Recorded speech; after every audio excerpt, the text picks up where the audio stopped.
पाकिस्तान और अमेरिका में तिजारती मुआहदे में पाकिस्तान में मौजूद तेल के ज़खायर निकालने का मंसूबा भी तय किया गया है और पाकिस्तान का तेल साफ करने वाला सबसे बड़ा कारखाना सिनर्जी पहली मरतबा multi national energy company vital के साथ 10 लाख बैरल अमरीकी तेल दरामद करेगा।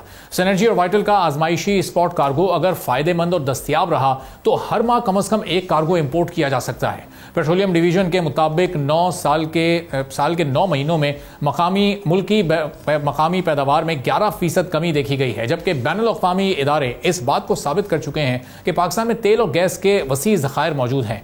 US energy information administration report के मुताबिक पाकिस्तान में 9 अरब बैरल तेल के ज़खायर मौजूद हैं, जबकि हुकूमती आदाद शुमार के मुताबिक दिसंबर 2024 के आखिर तक मुल्की तेल ज़खायर 2 करोड़ 38 लाख बैरल तक ही मौजूद थे।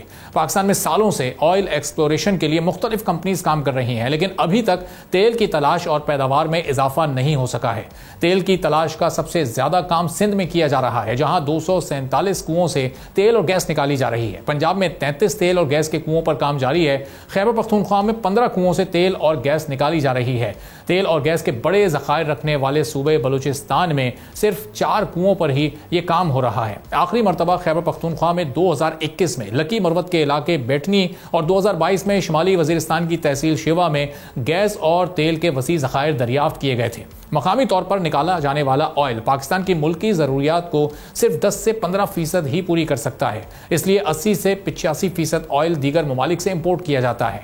माहिरीन के मुताबिक पाकिस्तान में इन्वेस्टमेंट और टेक्नोलॉजी की कमी की वजह से तेल और गैस की एक्सप्लोरेशन दुरुस्त तरीके से नहीं की जा रही, लेकिन अब पाकिस्तान और अमेरिका में तिजारती मुआहदे के बाद हुकूमत ने पाकिस्तानी समंदर में तेल और गैस की तलाश के लिए 2 कुओं की खुदाई के लिए नीलामी की बोलियां तलब कर ली हैं। समंदर में तेल की तलाश के लिए इंडस बेसन में 26 ब्लॉक्स और मकरान बेसन में 14 ब्लॉक्स के लिए टेंडर जारी कर दिए गए हैं और मकामी और इंटरनेशनल कंपनीज को अक्टूबर तक एक्सप्रेशन ऑफ इंटरेस्ट जमा कराने की हिदायत की गई है। हुकूमत के मुताबिक अमेरिका समेत तुर्किया, चाइना और कुवैत की कंपनीज भी पाकिस्तान में ये काम करना चाहती हैं। पाकिस्तान के एनर्जी सेक्टर में आलमी ताउन, इन्वेस्टमेंट और टेक्नोलॉजी की आमद मुल्क की तरक्की के लिए बहुत ही अहम साबित हो सकती है। माहिरीन के मुताबिक चीनी सरमायाकारी पर अमरीकी कंपनीज की आमद का कोई खास ताल्लुक नहीं होगा, बल्कि मुकाबले में कंस्ट्रक्शन, इंजीनियरिंग और सर्विसेज में चीनी कंपनीज भी अपना मौसर किरदार अदा कर सकती हैं। तो अब ये ऑयल एक्सप्लोरेशन कितने बड़े गेम चेंजर के तौर पर सामने आ सकती है।